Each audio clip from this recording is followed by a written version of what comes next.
Hey, what's up? Welcome back dito sa ating channel dito sa Bob's TV. Alright, so tayo nagbabalik ulit mga babayan, no? Ito ang katanungan natin ngayon mga babayan, no? Bakit masama ang ugali ng mga incheck, no?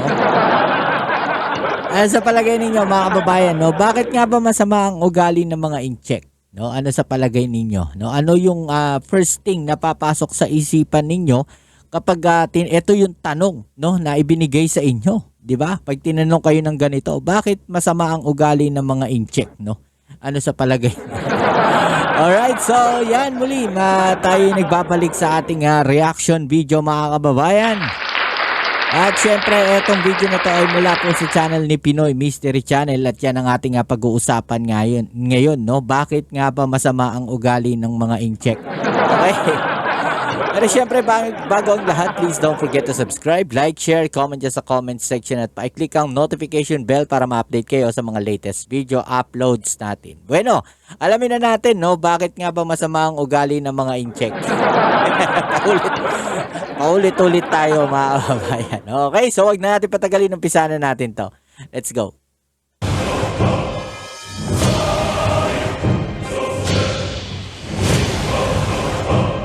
Parang naalala niya yung mga tanong, bakit kaya ganyan ugali niya na isasagot? Kasi ganyan din yung magulang niya.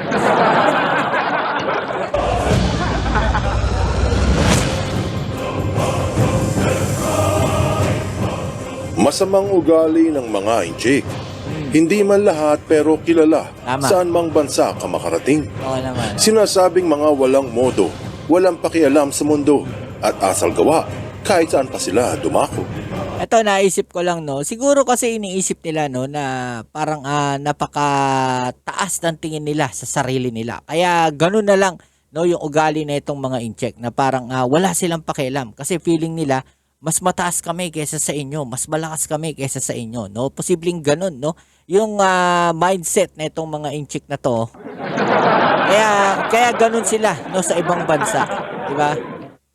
Sa Pilipinas, marami ang sinusuka ang pag-uugali ng mga Chinese. Kinaasaran dahil hindi marunong rumespeto sa kapwa-tao. Okay, so ito lang po ito, no, disclaimer, hindi naman talaga lahat ng mga Chinese ganun ang ugali kasi may mga naging amo rin ako before, no, na mga Chinese. Pero hindi naman ganun, no, yung ugali nila, mabait sila, mapagkumbaba sila. At meron din naman mga Filipino Chinese na talagang mabait din naman talaga, no. Sa ibang bansa, ganun din ang maririnig na reklamo. Mga turista na mula mainland China, dala-dala, may reputasyong mabaho. Yan, yung kadalasan yung mga turista. No, yan yung mga nakikita natin na mga salaula ba. No? Marami tayong nakikitang ganyan, mga salaula. Siguradong magugulat ka sa malalaman mo na noong unang panahon, bago naging komunista ang China, ang bansa ay isa sa may mamamayang napakaganda ang pag-uugali.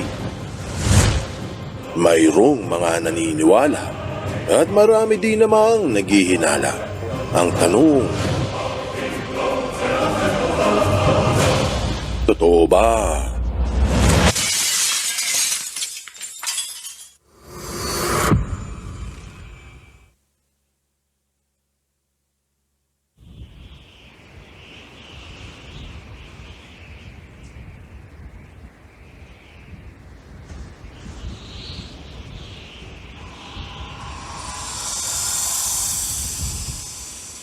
Ang bawat lahi sa daigdig ay may mga miyembrong mabuti.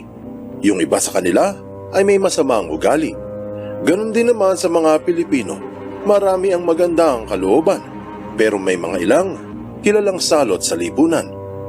Siyempre, hindi naman lahat ng mga incheck ay masama. Kadalasan lang ay mga mula sa mainland China, kung saan nakatira ang maraming miyembro ng komunista. Noon pa, nirereklamo na ang kakaibang ugali ng mga incheck sa West Philippine Sea. Oo. Katulad ng pang-aangkin ng mga islang hindi naman sa kanila, pambubundol sa mga barko ng PH Navy at pambubuli sa mga Pilipinong mangingisdang naghahanap buhay. Pero hindi lang sa Pinas ito nangyayari. Kilala din ang kanilang masamang reputasyon sa ibang bansa. Oo, totoo yan, no? Hindi lang po dito sa Pilipinas nila ginagawa yung kanilang mga pangaharas na yan, no? Diyan po sa South China Sea. no? Nandiyan yung Taiwan, yung Vietnam,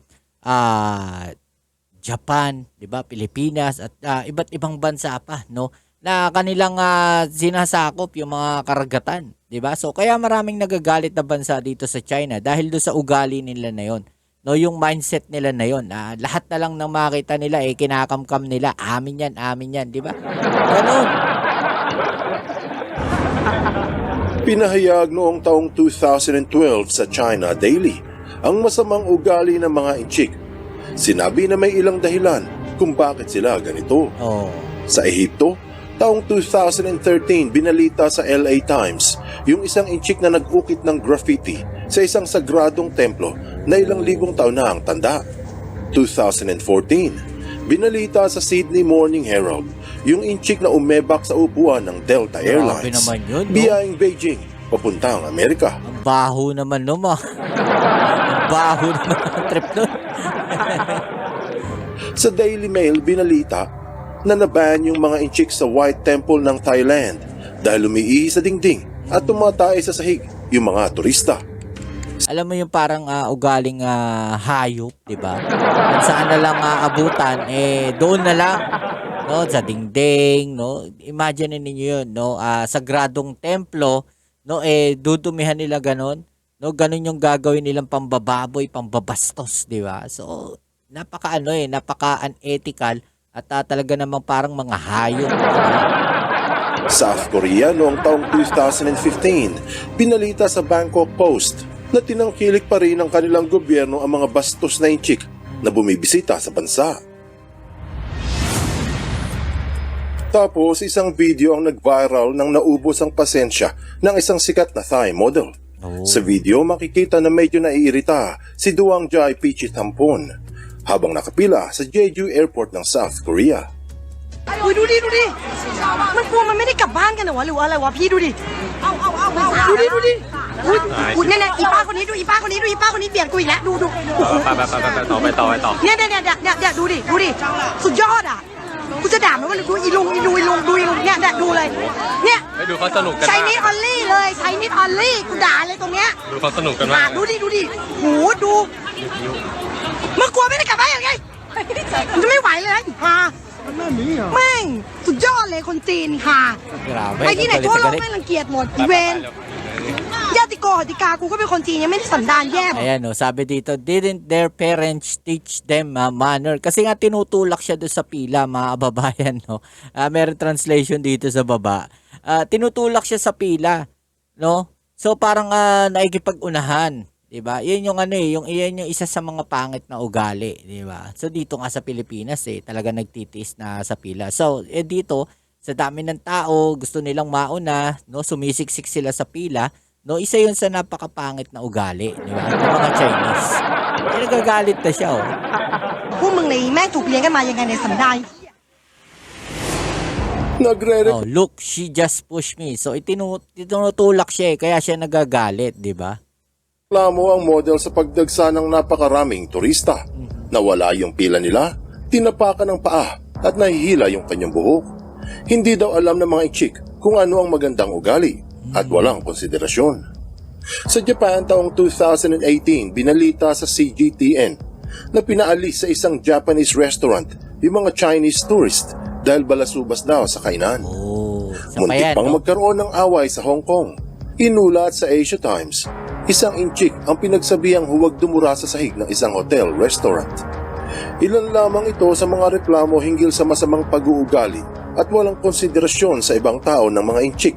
Kasi ganun sila doon sa lugar nila. Kumbaga, kung ano yung na-adapt nila doon sa lugar nila, sa area nila, no? Yun yung nadadala nila, no, sa ibang bansa, sa ibang lugar. Pero tayo, no, mga Pilipino, pag napunta tayo sa ibang bansa, hindi ganyan yung ugali natin. Yung mga turista na pumapasok sa Pilipinas, no, hindi rin naman ganyan yung ugali ng iba eh. 'Di ba? Especially mga Pilipino. Alam natin kung saan tayo lulugar. Alam natin kung ano yung ginagawa natin. 'Di ba? Pag alam nating mali, hindi natin dapat gawin, no? Sumusunod tayo doon sa patakaran ng ibang bansa. Pero itong mga Chinese na mga ganito ugali, no, ganyan talaga sila. Nadadala nila yung pagkasalaula nila, no, doon sa mga bansa na pinupuntahan nila, sa mga lugar na pinupuntahan nila, yung pagiging baboy nila, no, nadadala nila, no, doon sa mga lugar na galing ng mainland. Sa maniwala ka o sa hindi. Sa mata ng mga inchik, walang masama sa kanilang ugali. oh, A senior U.S. official tells CBS News that Israel is not sharing Parang its plans natural with sa the kanila, U.S., but said yung mga some within ganun. the administration expect Sa Pilipinas, punang-puna ang masamang asal ng mga Chinese, katulad ng ibinalita sa Inquirer noong taong 2018, na maraming netizens ang nairita dahil sa mga bastos na inchik na mahilig sumingit sa pila. Ayon sa ulat, mahilig manggitgit ang mga inchik sa counter, Yeah. sa elevators at iba pa. Kapag sinita, sinasabing sila ay mga Chinese, Oh, so na ano para ngayon? bang ibig sabihin ay importante kumpara sa mga Pilipino. So ano ngayon kung mga Chinese kayo? Nasa Pilipinas kayo. No? Hindi lang kasi natin ugali mga kababayan, no? Yung mga ganyang ugali nila na pag ginawa sa elevator, parang kunyari nakikipagsiksikan, hindi natin ugali yung itulak sila palabas kung po pwede lang di ba? Magiging mahinahon pa rin tayo, especially pag nakikita nga natin ng mga foreigner. At yun naman yung ginagamit na itong mga Chinese na to, no? Ginagamit nila yon na pananggalang nila, 'di ba? Nagiging dahilan hindi mga Pilipino yan, mababait yung mga yan. Kaya feeling nila, no, na mas aangat sila, no, kaysa sa mga Pilipino dahil napakabait nga ng mga Pilipino. Sa South China Morning Post noong 2019, noong binuksan muli ang Boracay, napagmasdang hindi sumusunod sa patakaran ng mga bumibisitang inchik. Tapos pinahayag pa ng Hulihin. Philstar noong taong 2020 na mga inchik ang nangunguna sa listahan ng pinakabastos na turista sa Pilipinas. Kaya marami ang nagtatanong, bakit ganito ang kanilang ugali? Kahit saang lupalop madako ang mga inchik mula sa mainland, tila may reputasyon ng mga ito na daladala nila. Reputasyong nakakayamot. Bakit kaya ganito ang mga inchik? Upang maunawaan ang kanilang kakaibang ugali, kailangan bumalik sa sinaunang kultura ng China. Sinabi sa National Geographic na ang kultura sa sinaunang China ay base sa paniniwala ng Confucianism, Taoism at Buddhism. Base Magaganda sa ugali, world history, ang Confucianism ay inimbento ni Master Kong noong mga 500 BCE, isang Chinese philosopher ng 100 School of Thoughts. Ang turo ni Confucius ay may 5 virtues o 5 katangiang basihan ng mabuting ugali. Una sa mga virtues ng Confucianism ay ang free will o kalayaan ng pagkatao. Sunod ay wisdom o karunungan. Tapos, community o pakikisalamuha sa iba. Pangapat ay morality o pagiging malinis ang puri.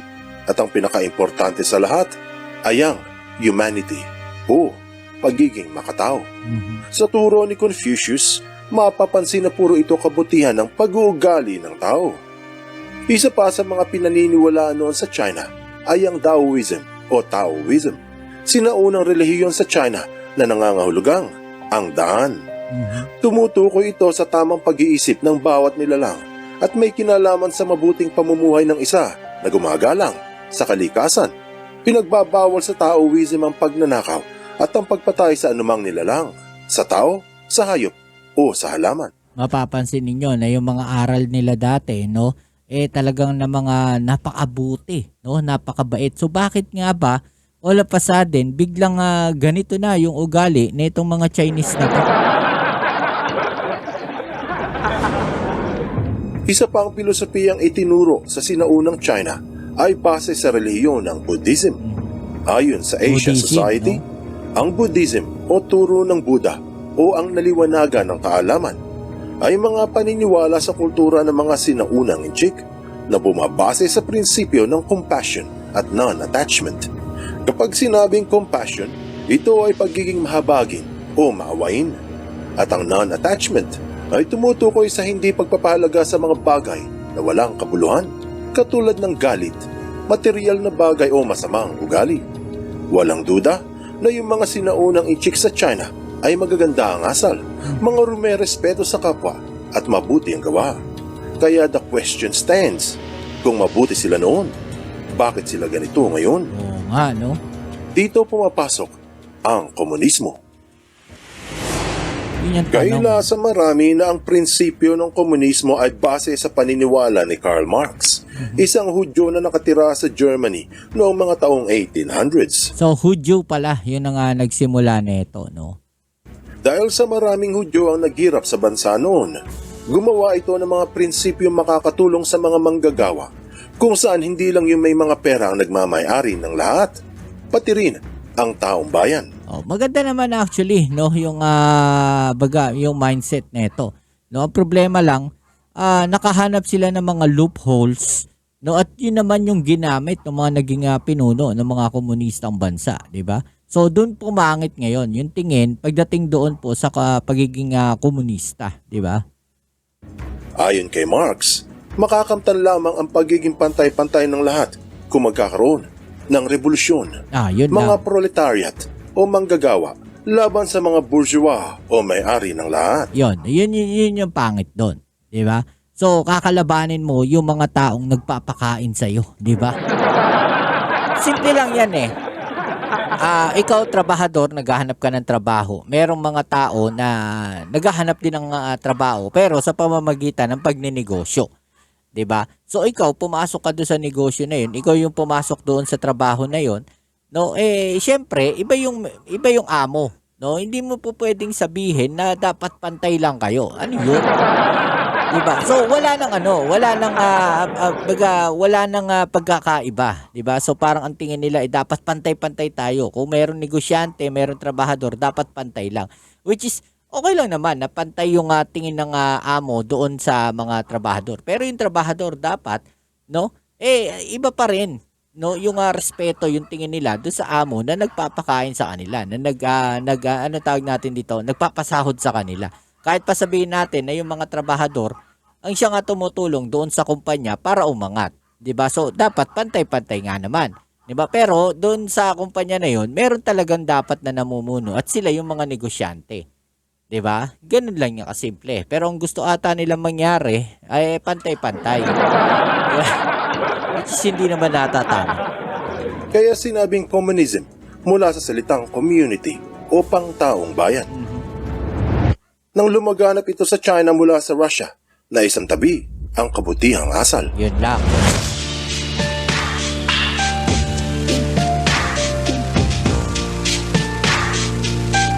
Sumama yung ugali nila.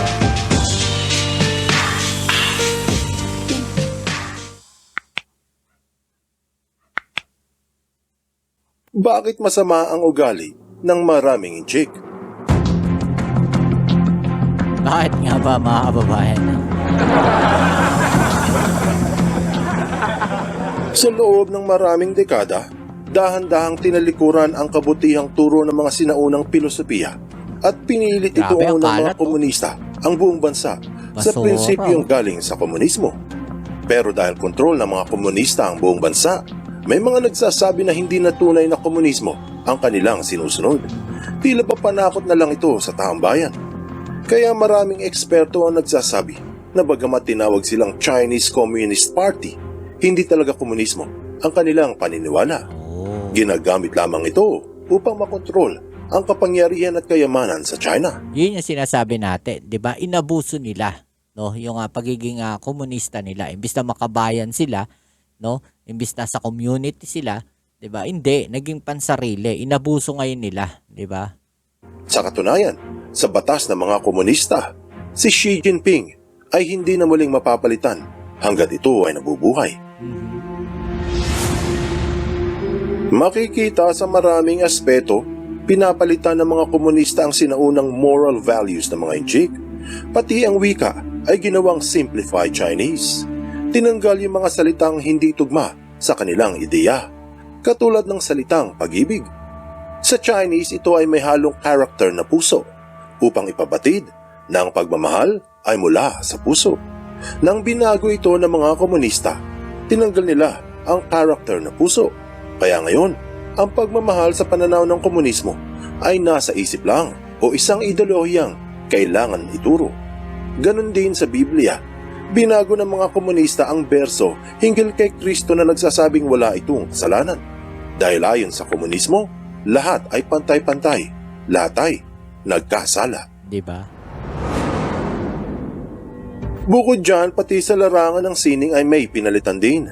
Pinagbawal ang Paano mo sasabing lahat ay nagkasala kung pati si Kristo sasabihin nilang gano'n na walang pagkakasala, 'di ba? Panginoon nga 'yan. 'Di ba? pagpinta o paggawa ng eskultura na hindi panig sa ideolohiya ng komunismo. Ito pa isa. Ibig sabihin, sa China kailangan ang mga poema, kanta at tula ay hinggil sa kagalingan ng mga komunista. Kung matatandaan, pinagiba yung mga moske sa probinsya ng Xinjiang na hindi tugma sa tema ng komunismo. Binago din ang ilang laman ng Quran dahil ayon sa prinsipyo ng gobyerno, pantay-pantay ang lahat, walang propeta ng Islam o walang sugo ng Diyos. Ang lahat ay obligadong sumunod at sino mang kumontra o hindi nakahilig sa kanilang tema, Kristyanismo man o Islam, ay paparusahan. Kaya ang taong bayan ay tumalikod ng lubusan. Isang live stream ang naging viral sa YouTube channel ni Dr. K, isang pianista sa London na binuli ng mga tinawag na Little Pinks o mga nasyonalista ng China.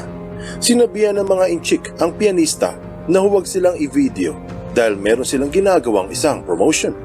Pero nang tumanggi si Dr. K dahil nga naman sa Britain, pwedeng mag-record kung nasa labas ng public, naggalit yung mga inchik at gumawa ng malaking eksena na nag-viral sa ilang social media platform.